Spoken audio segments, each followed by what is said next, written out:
Yo, what is going on guys, Houndish here, and today I'm going to run over a few tips for playing Crimson doubles, because I know some people who are playing this possibly don't play too much Elimination or doubles PvP, so it may be something to think about and kind of useful, or if you're a more seasoned player, the discussion should be pretty interesting either way. So I'm just going to talk about a few things that stand out to me when playing like a 2v2 doubles mode. So starting out, of course, now you do not spawn with special ammo in 3v3 or less game modes. So unless you're carrying a sidearm, which I believe do spawn in with special ammo, or you have a weapon such as Icebreaker, which of course regens its ammo, then obviously you're not going to have any special. So if you are a sniper, then Icebreaker is a pretty good choice for this mode, because remember, attack values don't matter in this playlist, so you can use your favourite weapons, whatever they are from year one, or anything really, which does potentially give you a bit of an advantage if you're using weapons that you really enjoy. So up next, remember to stick together if possible, of course, but especially if you're having a hard time in some games. People can play pretty aggressive in Crimson doubles, say compared to trials. That's from my experience so far, at least. So if you're close to your teammate, you can always team shot any threats quickly and be on hand to get reses if you need to. Splitting up can be pretty good, but you need to be a more confident player for this. Given the opportunity, you can definitely kind of get your teammate to approach the enemy team head on, and then you can try and get a good flank, which can be very effective, especially if you both stay alive. But of course, if you are Last Guardian standing, you get the Broken Heart buff, which absolutely maxes out your reload speeds, your agility, armor, and recovery stats as well on your character. And this is a very powerful buff for your player. So personally, I prioritize getting a res even in this situation, but it is, something that's going to give you a little bit of an advantage or a little bit of help in dealing with those 1v2s at least. And even if you get both players down, do be aware of kind of self-res warlocks if you're Last Guardian standing.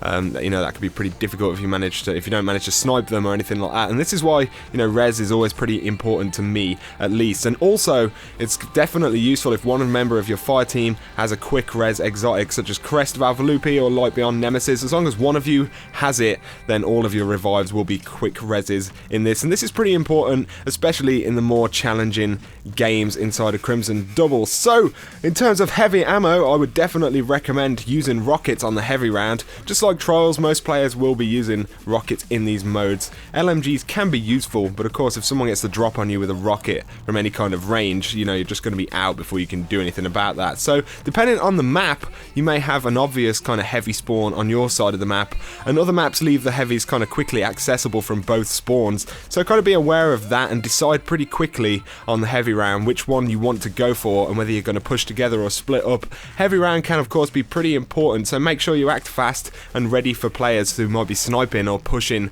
that particular heavy spot as well. So when you're playing Crimson doubles, of course all the kills on your team count towards both of your bounties, so you can get them done pretty easily in a team of two. But most importantly, I've found with Crimson doubles, just to have fun with it. There's a lot of sweaty PvP in Destiny right now, and if you don't want this mode to be equally as sweaty, then just don't take it too seriously. A lot of people, like I said, seem to be playing really aggressively in this mode, kind of jumping at you, throwing nades, hitting you with Thorn and things like that. So perhaps if you're having difficulty with people playing in that playstyle, try just doing the same thing. That's what I'd recommend. That's worked for me at least a little bit so far inside of Crimson doubles. But it's a fun mode, and like I said before, just don't take it too seriously. I don't want to take it too seriously myself because I play a lot of trials and other PvP throughout the week, and I wouldn't want to just be sitting in this mode sweating the hell out of it and then go into trials this week and do the same, you know what I mean? So it's one of those, just kind of play it how you want to play it, and it can be a lot of fun. But anyway, there you go guys, just a few things that come to my mind